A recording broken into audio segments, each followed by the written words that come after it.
না, আগুন কলেজের ভিতর ঘুমের আগুন ছোবা।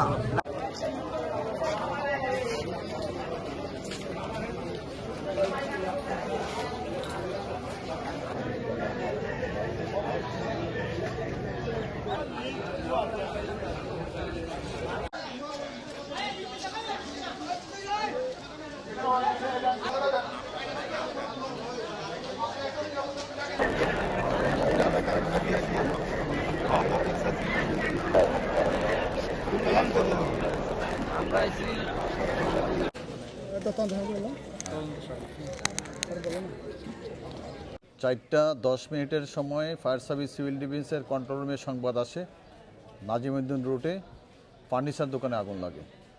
সাথে সাথে হেডকোয়ার্টার থেকে 3টে ইউনিট ঘটনাস্থল উদ্দেশ্যে রওনা হয় এবং আগুনের ভয়াবহতার কারণে হেডকোয়ার্টার থেকে আরও 2টা ইউনিট এবং লালবাগ থেকে আরও 2টা ইউনিট, মোট 7টা ইউনিট ঘটনাস্থলে এসে পৌঁছে এবং খুব দ্রুত সময়ের ভিতরে 4টা 50 মিনিটের ভিতরে আগুনটা আমরা সম্পূর্ণ নিয়ন্ত্রণে নিয়ে আসি।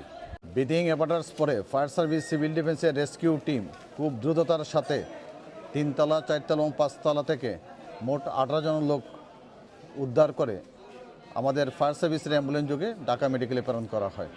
নিচতলা এবং দোতলা ফার্নিচার দোকান ছিল, নিচতলার ফার্নিচার দোকানগুলো ক্ষতিগ্রস্ত হয় কিন্তু দোতলার ফার্নিচার কোনো ক্ষতিগ্রস্ত হয় না।